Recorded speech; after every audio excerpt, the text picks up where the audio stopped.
Hello and welcome to Real Talk Office Hours Hunting for Silver Linings for this Wednesday, June 24, 2020. Hosted today by Corey Hart and George Katsanos, and we have a very special guest from Ife, from the southwest area of Nigeria, is Sam. He's a chapter director over there, and we are brought to you by Startup Grind, the world's largest startup community. With 600 plus chapters in over 125 countries, Startup Grind operates with a mission to educate, inspire, and connect. And we're driven by three values: make friends, not contacts, help others before you help yourself, and give before you take. This pandemic has been and will continue to be the great global leveler.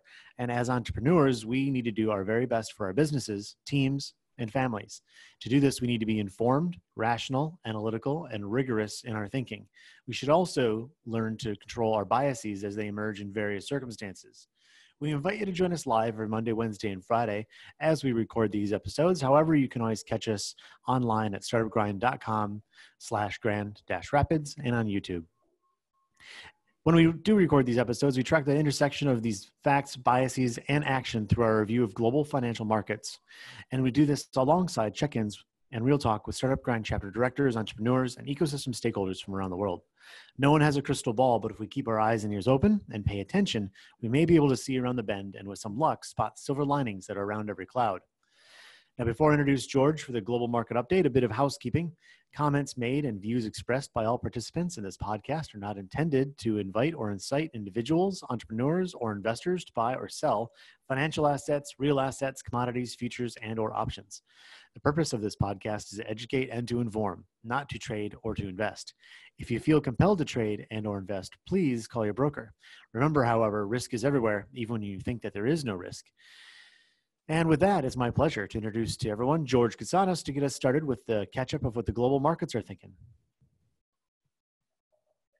Thank you, Corey. Welcome, everyone, to Real Talk, Hunting for the Silver Lining. Sam, it's a pleasure to have you from Nigeria, West Africa. As you see from the currencies, the dollar is holding steady against the euro. The yen is slightly stronger against the dollar. Sterling is flat against the dollar since Monday, that is. Of course, we have intraday variations, but what is important to note is that the currencies are telling us that the dollar has not weakened. You may have seen the report that a former head of a major financial institution and currently at Princeton over the weekend cautioned investors about a 35% decline in the value of the dollar. Well, there is macro reasons for a possible dollar weakening, but in the meantime, safe haven considerations are pushing investors back to the dollar. We see that also reflected in the bonds. The bond market in Asia has moved very little. India under 6% for the 10-year bond. South Korea 1.4, Singapore 0.9. Hong Kong, stable. Japan, 0. Australia, 0.9. And ditto with New Zealand. We mentioned on Monday that there is increasing discussion, at least in public, if not within the Fed itself, about the probability of yield curve control instituted by the Federal Reserve. As we mentioned, that would mean that the Federal Reserve would target the yield of specific bonds of specific duration, maturity bonds, with a view to keep the cost of funding low. The thinking here is just like Japan has done over the last 5 years and Australia started recently, that would provide policymakers with room to implement a monetary stimulus on the Federal Reserve side and fiscal stimulus on the Congress side. In Europe, the 10-year bonds are telling us a similar story, starting with the high yielders, Greece and Turkey, both stuck at 1.27%, the lowest levels in many, many years for both countries. Whereas Germany and Switzerland are in negative interest rates. France recently became a 10-year negative interest rate country, and that is extraordinary. Here in the Americas, Mexico is under 6%, Brazil at 7%, the The US, 10 years at 0.7%, and Canada is 0.6%.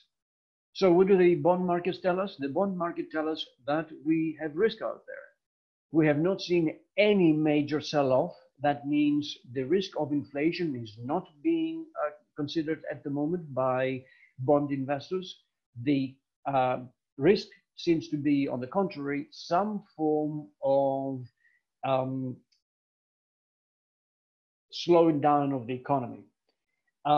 These two risks, on the one hand, risk of slowdown, therefore fixed income instruments become the place to be invested in, and or inflationary pressures whereby fixed income instruments are not the place to be in, will be with us for the next several years. Assuming that the policy of the Federal Reserve, as it has been articulated by the chairman of the board, Jay Powell, is to maintain a zero interest rate possible for as long as possible.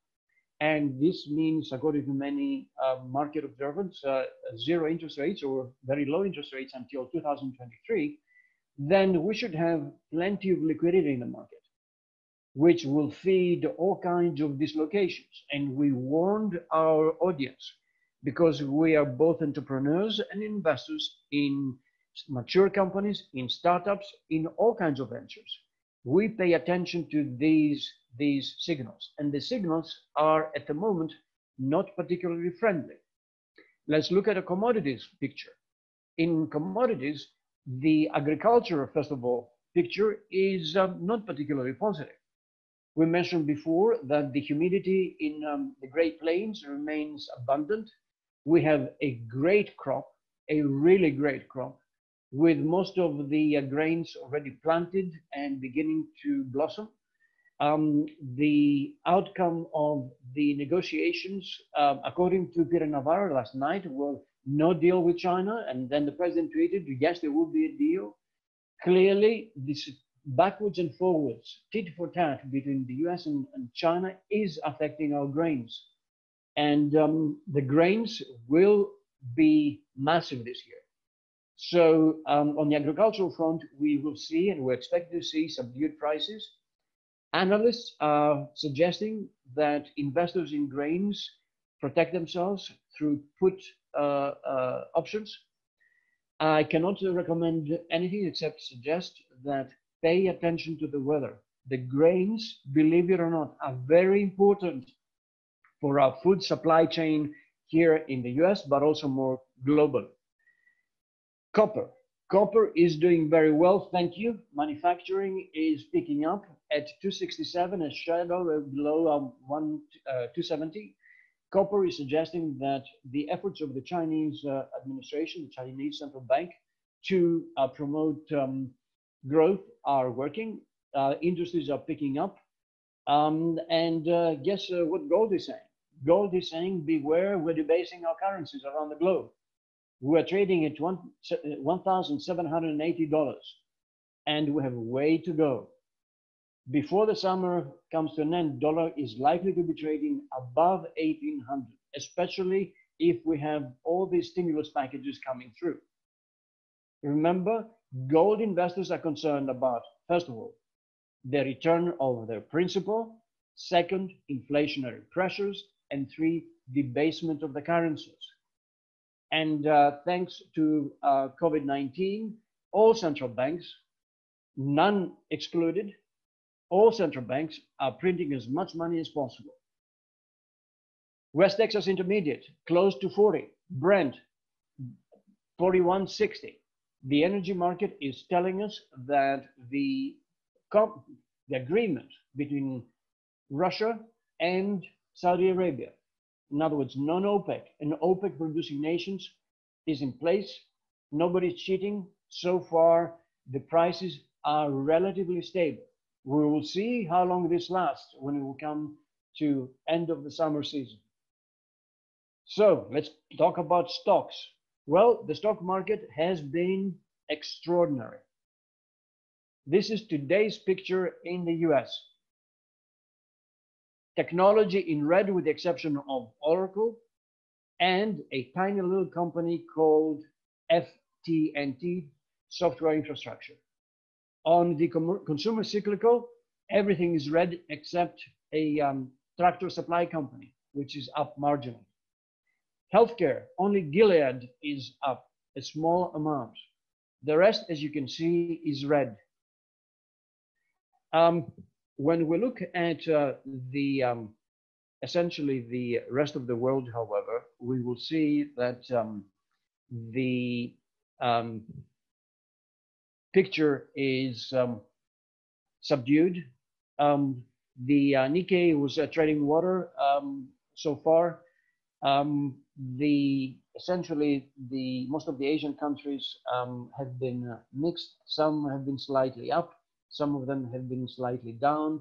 For the most part, however, we see that the markets are going nowhere. As you can see, Japan slightly negative, China marginally up, Hong Kong slightly negative, South Korea slightly positive, India down, New Zealand up. So the picture is mixed in Asia, as Asia is heading for a close. In Europe, the picture has been negative, and the reason has been, first and foremost, the fact that Europeans are beginning to realize that as much as money as you pour into a slowing economy, you have a liquidity trap. Investors are not spending it. They are saving this money. We mentioned some time ago that we have three challenges ahead of us. One, health. Two, household engagement in the real economy. Three, corporate engagement in the real economy. In economies where more than 50% of GDP depends on consumer spending, like Europe and the US, and Japan for this matter, we have issues. The consumers clearly are cautious. The same with companies. Companies are very cautious, to the point where the boards, members of board of directors, at least in publicly quoted companies, are active in providing support to their CEOs. We mentioned on Monday that as we're coming towards the end of this month and beginning of July, we have to open our ears to second quarter corporate reports in the US. They will be quite telling about where we go from here. Corey, thank you so much. Back to you. Thank you very much, George. Lots to be tracking. And the most important thing is, of course, that the IMF suggests that we're going to have a deeper global recession. Right. It's just this is a new segment of our moving through this the realities of the pandemic and the public's perception of the real danger and extent of it. So thank you for that. Today we're really excited and proud to be hosting Sam from Startup Grind over in Nigeria as we continue our global tour and talk to and check in with Startup Grind chapter directors, learning about their ecosystems and what's happening on the ground over there. Now, I'm really impressed by the opportunity to have Sam here because he is so deeply involved and has a great deal of history within his ecosystem himself. So, Sam, welcome to the program. Thank you very much, Corey. I would love to get a introduction from you personally, because you're involved in quite a bit of stuff and you have a really great history within this topic. And then maybe finish that up with how you heard about Startup Grind and why you got involved. Thank you very much. Thank you very much for that question. So, introduction on how I got into Startup Grind. That should be, I attended my first Startup Grind event in Lagos. That was around 2016, 2017. I attended like 2-3 events. So I enjoyed the ecosystem and the flow. So I was schooling in Ife. So there's a big university in Ife, Obafemi Awolowo University. So, and a lot of startup founders have started from there to build global regional companies and companies that have scaled all over Africa. So I was like, this is a good, it's a good thing to have something like this in my school and in my environment. So we started a local chapter in my locality in school, and we also we expanded to outside of the school to other regions outside of the school. Yeah, so that's how the story really started. Yeah. Cool. Now you were involved in a couple things that really help ecosystems and build ecosystems with the Peered Camp and Tech Circle. Can you talk about some of that experience and maybe how robust some of these programs are in the region? Yeah. Thank you very much. So for while in school, I'm someone that have a lot of drive. Like I have drive towards how technology can help help my community. So I started peer camp with a friend, with my best friend back in school. We started like a talent boot camp. It's a talent boot camp. We discovered that we have a lot of friends in our network that are doing programming, that are doing design. And I'm also into design, UI, UX design. So like, okay, let's build a platform that give back to the community, that kind of help other people develop in technical skills, because at that time, Nigeria was lacking a lot of technical skills. So like, okay, let's do the little we can do to have many people like us come out and become something. So we started back then, and that was around 2018, and we've been able to train close to around 60 developers and designers. So for Tech Circle, I worked with Tech Circle throughout 2019, and we were able to build a lot of ecosystem programs. We brought in investors to meet our local startup community. A lot of startups have benefited from many of our programs. We've done pitching competitions where we bring startups from Nigeria, Ghana, and other West African countries. We hosted them, and we've had other engagement. A lot of early stage startups you see in Nigeria now, like we've impacted them. And I work closely with OO, Osita Nwoye. So he was the first person to bring Y Combinator to Nigeria. So to help them interface and learn from our local ecosystem. So that's a lot of work I've been doing around Tech Circle. Yeah. Yeah, it sounds like you've been pretty busy, and it's also very impressive to understand so early on that regional and then international collaboration is so key to kickstarting those ecosystems. Now, when we talk with ecosystems with our guests, we talk about different sectors that are thriving, and you're working within fintech right now. Yeah. So maybe you could speak a little bit about what your organization is doing within fintech for the region. All right. So I started working within fintech around January. But I've been I'm into programs. I'm someone that does programs and community, being part of Startup Grind community, part of other developer communities. So I discovered that, our ecosystem is pretty much developing. And as a developing ecosystem, we have to prioritize the problems we solve. So the first problem I think we needed to solve was solve the payment problem in the finance space. So I was like, okay, so a fintech, working in the fintech space will help us, leverage and garner a lot of momentum into building other products, into building other, going into other industries. So if we can now solve the payment problem, beat the financial inclusion to the minimum, we can, build other product on top of that is going to, reach other people.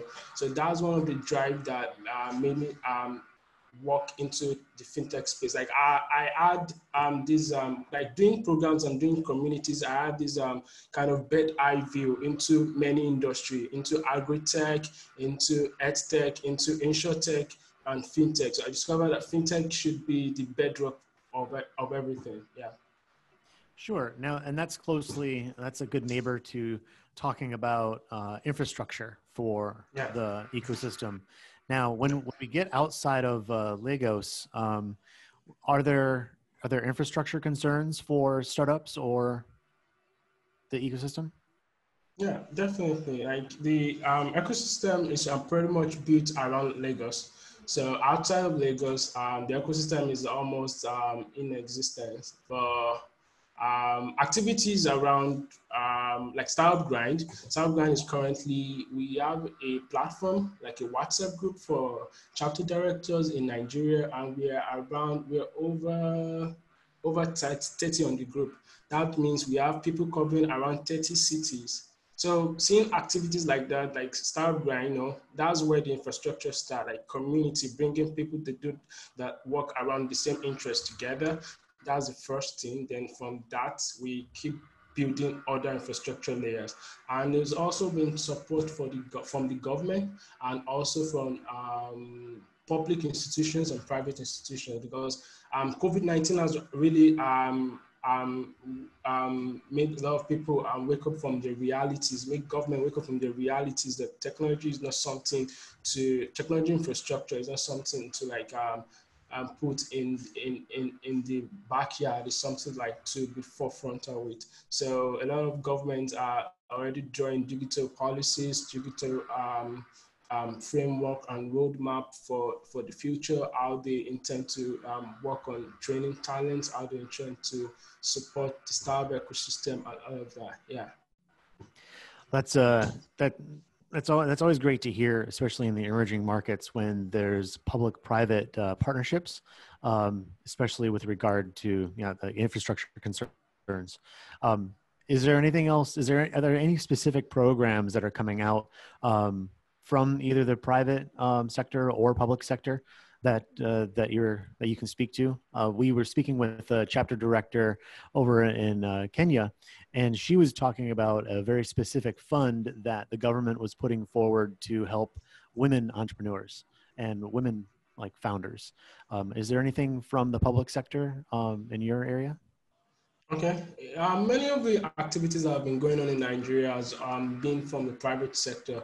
Although I've been aware, there've been a lot of activities from the public sector too. Mainly for the federal government. Like there was a time they did Student Innovation Challenge, where it was like a public-private partnership. So they organized a challenge in many of these emerging technologies to but it was student-focused. So I know about that because a lot of some of my friends were part of the organizers. Recently, during this COVID-19 impact, or during this COVID-19 period, around say February or March, the government through an agency, they launched a committee, and I think the committee was headed by a popular VC veteran in Nigeria and Africa, Tommy Davis. So this committee gave a recommendation to the government, to the agency, but the execution has been a little bit slow, and we haven't seen a lot of implementation. A lot of things were highlighted in the policy, in the report, in the committee report, which kind of like highlighted a lot of things that's going to go right if they could implement it. But because in Nigeria we work with I think that happens almost pretty much everywhere in the world, whereby if an agency can't implement something alone, like can't implement a report alone. So they have to work together with other government agencies in finance, agencies in infrastructure, agencies around other areas of implementation to implement it together. So I think that's what is kind of going on right now. But the implementation has been really slow. But if they could implement that committee report, it's something that is really it's going to really impact the ecosystem. Like we have things like support for tech hubs, support for grants for tech hubs, grants for startups, grants for SMEs, and also a roadmap for helping startup founders. So all of that were in the committee report. And also, so that's that about the committee report. But something came to my mind right now, the Lagos state government, on a state level, we have maybe the California state and New York, you understand? So, many states kind of respond to tech in different way, understand? So Lagos State government has been responding to technology in a very positive way, and they've also been improving infrastructure. So, and I think a lot of states are emulating that. Currently, there's an information that was in the news around 2-3 weeks ago about some states um, um, giving waiver for fiber optic. Like, if you're laying fiber optic cables in states, they pay a particular amount of money to lay by inches.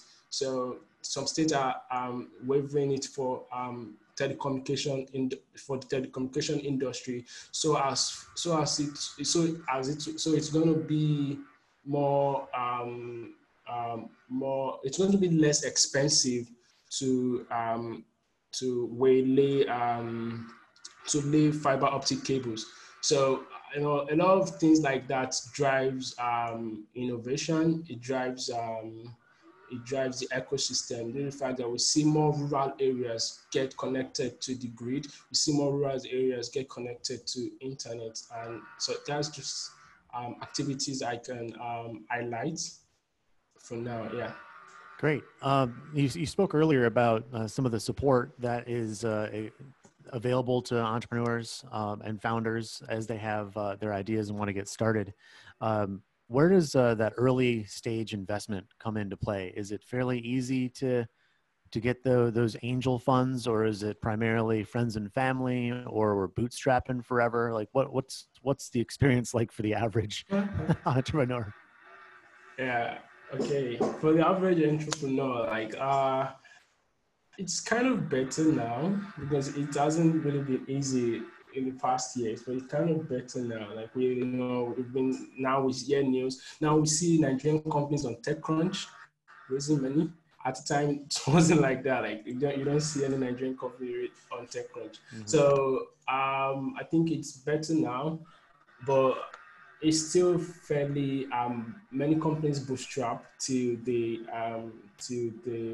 are able to get enough users, so they're able to build a good MVP. So that's why many times we see in Nigeria today, our ecosystem is full of many software companies and maybe tech-enabled companies. Like a lot of startups that there's some startups that need a lot influx of cash or capital to run before they can even build an MVP. Let's say, okay, I have a friend who is currently working on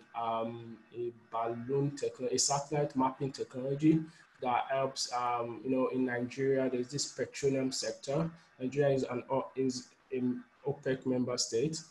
There's this petroleum sector. The petroleum sector has always been very dicey. So a lot of bunkering, a lot of hijacking, a lot of stealing happens in open field.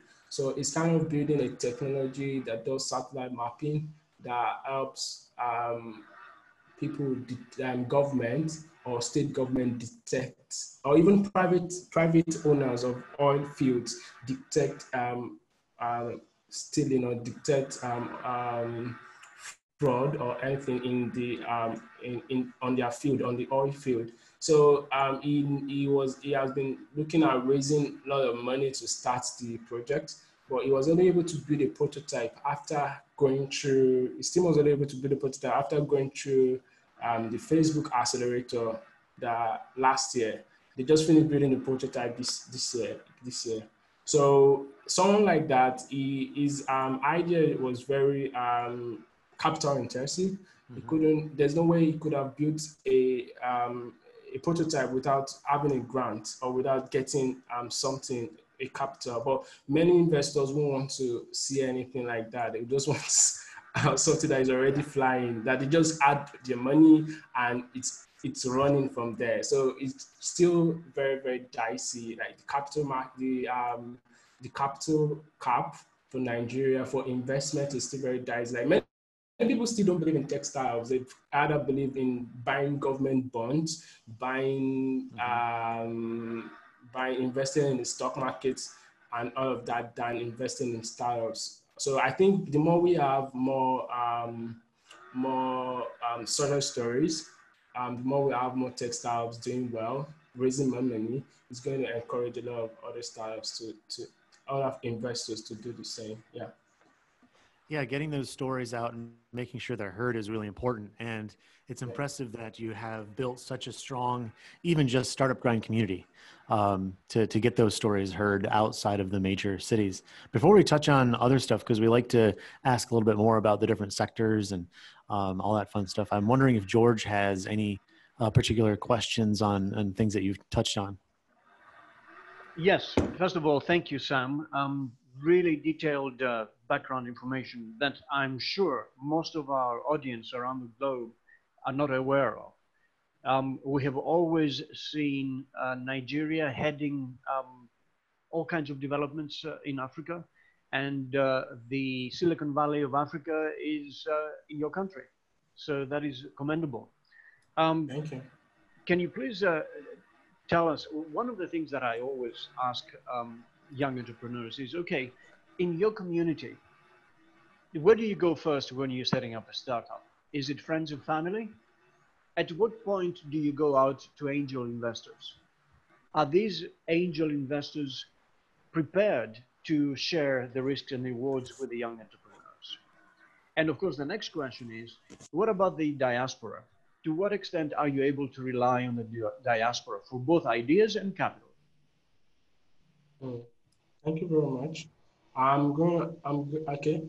Let's just go this way. So, I think the first place startups grow, especially for my friends, from my personal networks, and I have a lot of friends that are building tech startups.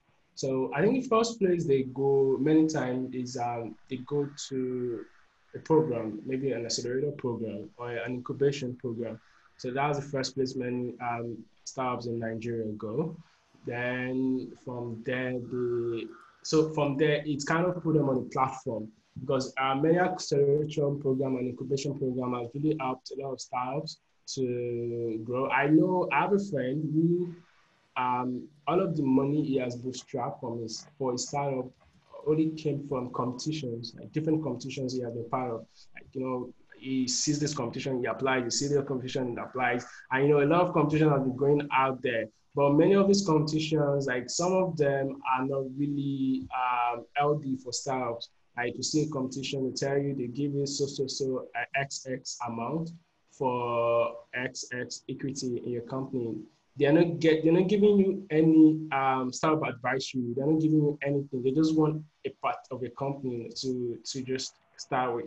So a lot of things like that happen. Can I interrupt you for a second? This is very interesting. This is actually quite interesting that you have willing participants. What are the valuations like? How do they approach the valuation game?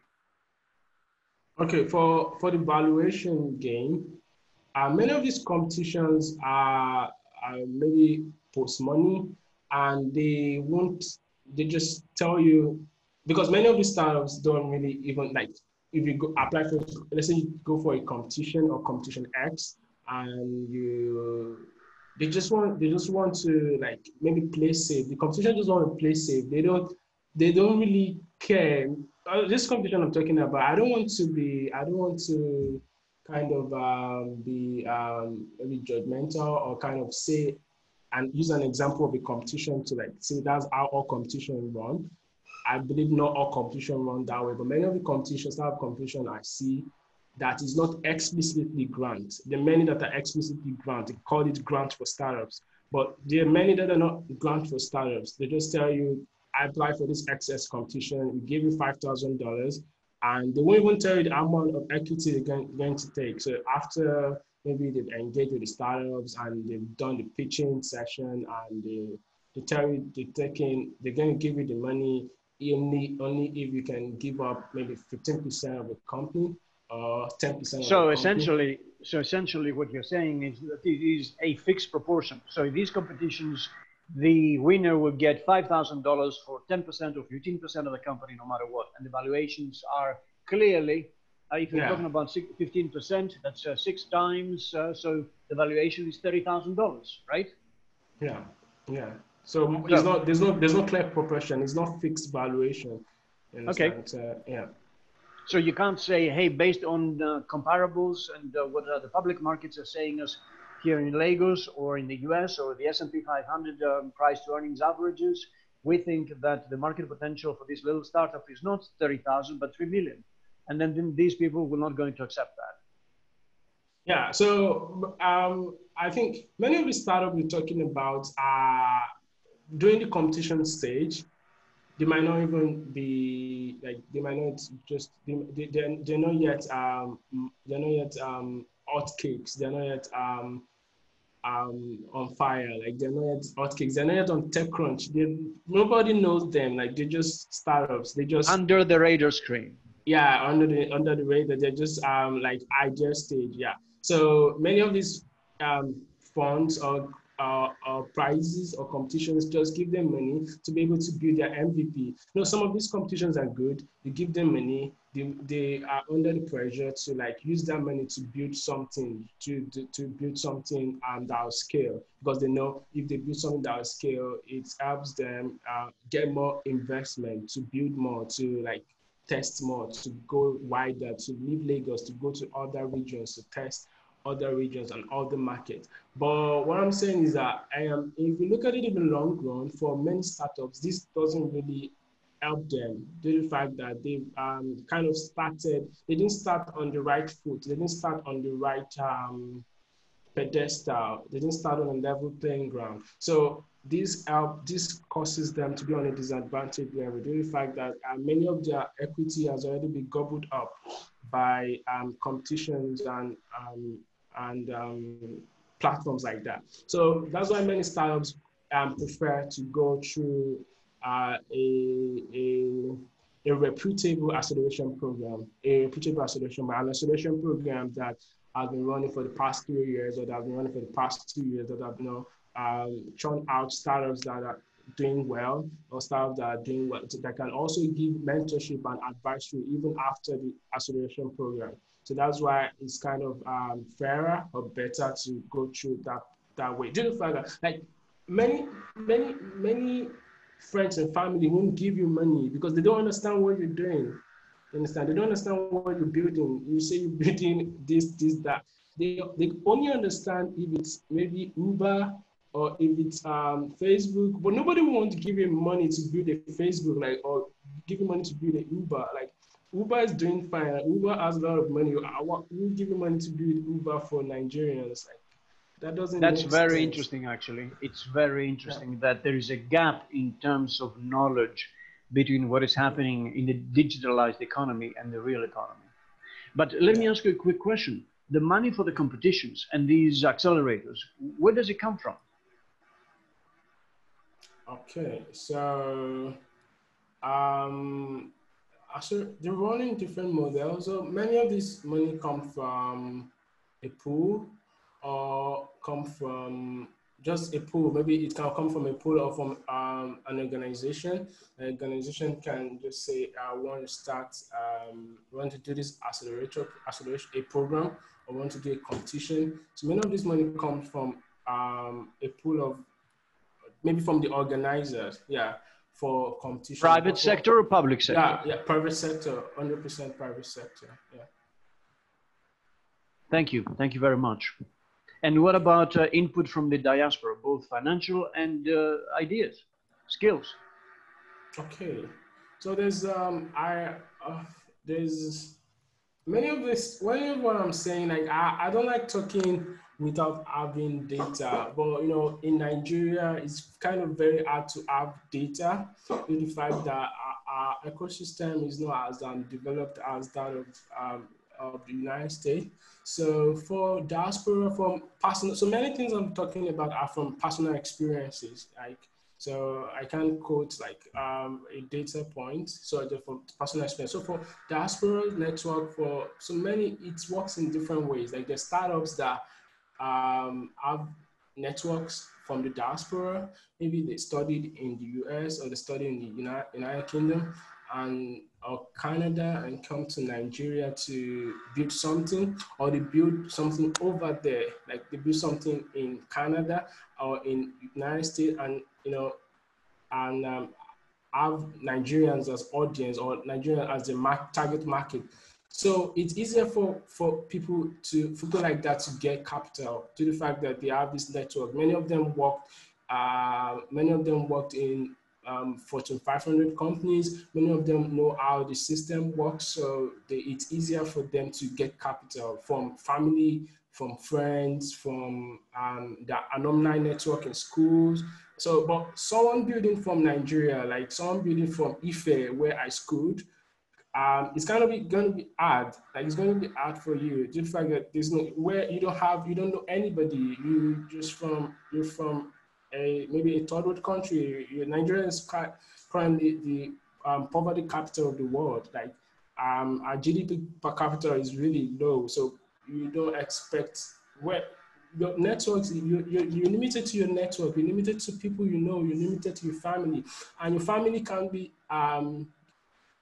competing with giving you quality education and also funding your startup that might, that doesn't have any clear pathway to making money. They can't even invest. They are not even paying insurance. They are not even doing any of those basic stuff. So they can't think of investing in your startup. So you have to look for external capital however you want to. So that's just how it works here. So it's easier for people in diaspora to raise capital due to the fact that they have a network of people, with, that's just it, yeah. Thank you, Sam. Thank you. That's very, very illustrative and illuminating. I appreciate your explanation. Thank you. Yeah, now Sam, we've we're coming up against a bit of a time thing here, but we've started to really also want to focus on what like one big thing here is that's you alluded to something a little bit earlier, and it's the general stereotypes that maybe it was George that was talking about it, the stereotypes that people around the rest of the globe might have about your region. And we're really emphasizing this now after Startup Grind held a global discussion on inclusion, and one of the participants had said, "Hey, this conversation sounds awfully U.S. based." So it's really important for us to, just help break down, the barriers of bias. So can you talk to maybe a bit of that? Does that make sense, what I'm asking?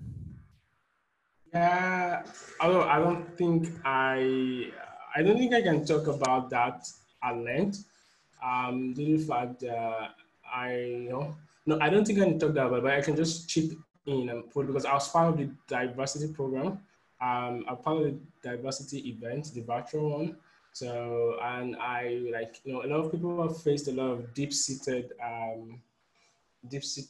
things that I can't even fathom. Like people in the United States, like I'm in Nigeria, and I feel so bad. I was almost crying when many of them shared their experiences. Like it was that gruesome for me. So I don't know if I can't relate with their reality, but in the extent of those deep-seated things, like racism, racial discrimination, racial exclusion, and all of that. So they're really deep-seated. They're kind of an institutional problem, but definitely it affects us over. If you're asking maybe the way it affects us, or the way it affects our ecosystem, or the way it affects our community, if that's what you're asking.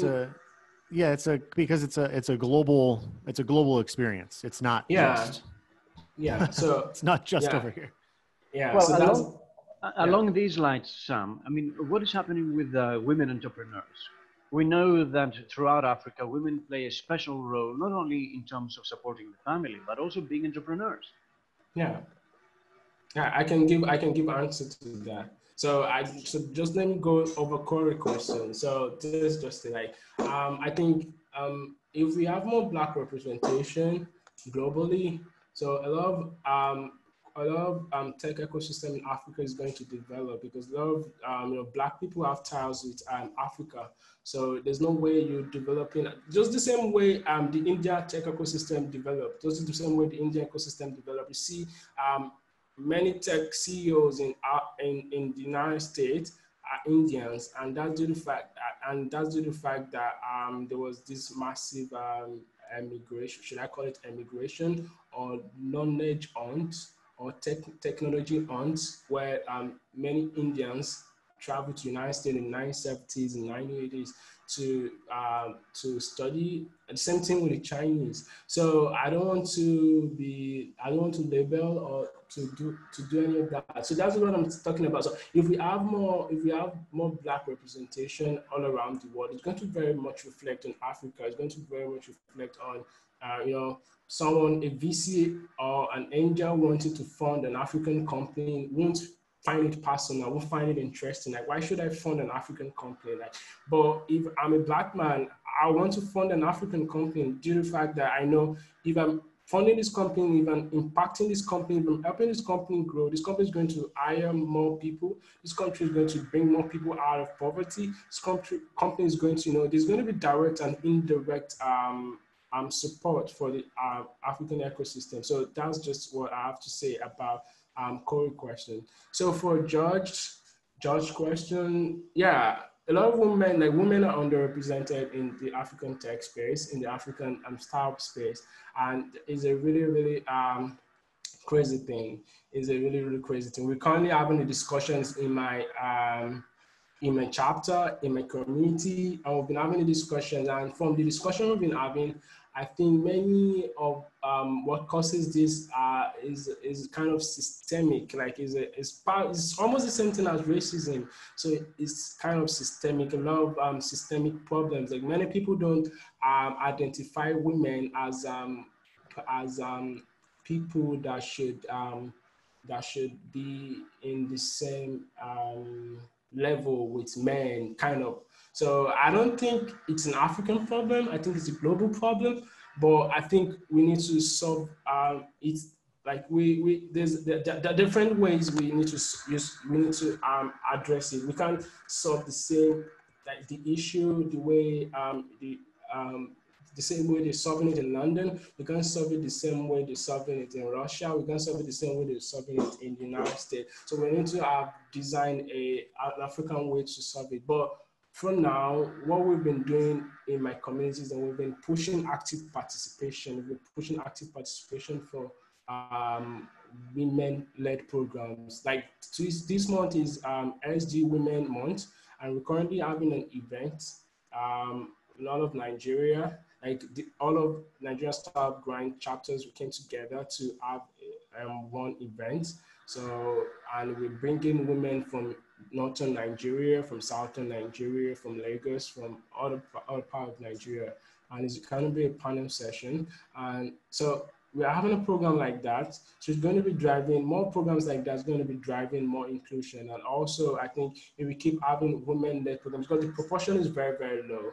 And there's also something about, I don't know, I don't want to talk about it here. There's also something about stigmatization and maybe sexual abuse and all of those things. They're currently rocking the Nigerian tech ecosystem. It won't even happen. Like an allegation was raised about a month ago about a top tech CEO, like a YC alumni, and all of that, he had to step down from a CEO position and all of that. So a lot of cases like issues like that shows, like, reaffirms the reality of what we're talking about. Yeah. So that's just it. Yeah. Thank you very much. I know that these are, it's tough topics, tougher in some regions around the planet than others. It's just Startup Grind is committed to at least shedding light where there hasn't always been some. Now, one of the last things that we like to ask our chapter directors is, what can we do for you? What can the Startup Grind community globally do for Sam and Ife? Thank you very much. So I don't want to answer this question from an entitled point of view, due to the fact that I've seen a lot of that going around, especially during this Black Lives Matter movement and a lot of African-centered conversation. So I feel like a lot of people are entitled to help, a lot of people are entitled to this and that. So because I discovered that there's no way we can, like we need support. We need support in any ways we can. Like, a lot of things need to be African centered. Like the same way we're having women centered programs. So we need to have African centered programs just to bring up the ecosystem. Like if they can't, the ecosystem can't grow on its own. That's what many people don't understand. They feel like, oh, these guys are coming up. They're going to come up. They're going to come up. I'm hearing news from Africa, like great news from Africa. You keep reading those news due to the fact that there's some people who have laid the foundation. Like some people from San Francisco came to Africa. Like about 5 years ago, or was it 4 years ago, Michael Sabel of Y Combinator, when he was the president of Y Combinator, he came to Africa to organize event, and his single visit led to the admittance of about 4 or 3 Nigerian startups. A single visit to Nigeria that year led to like admittance of like 3 startups in YC that year, or maybe the year after. And those companies are on their way to becoming unicorns right now. Yeah, that's very interesting how, we talk about this in some of our emerging like areas here and even the US. Like it's like we don't have a talent problem. We don't have like we don't have a problem with like smart people. We just we have barriers to access and just people saying, hey, like look over here because it exists. And that's not to say that there isn't a problem, but anyway, but yeah, so it's if you're looking for success, you'll find it wherever you're looking, right? So, George, any last questions for Sam before we got to say goodbye? We kind of held on to him a little bit longer than I promised. 2 points. Sam, stay focused, and success is inevitable. Okay? Thank you very much. The second is, if you need any resources, Corey and I are here. We can coach, we can advise, we can give you access to information as much as you need. This is an ecosystem anchored on spreading the knowledge. Yeah. Thank Thank you. you very much. Thank you very much, Jared. Thank you very much, Corey. I really appreciate this conversation because we're not given opportunities. Opportunities like this don't come often. Like don't come very, I don't know if I've ever had an opportunity like this before, so I'm really appreciative, and I thank you for the opportunity. I hope I was able to answer your questions, and I hope I've been sincere and honest enough, and be able to convey a good message to your audience. Yeah, thank you. Yeah, Sam, this has been a really incredible conversation. You're clearly a respected leader in your region, and for obvious reasons, you really have a deep understanding of what's going on in your region and area, and especially the continent and its place in the global conversation. So super grateful for your time and attention.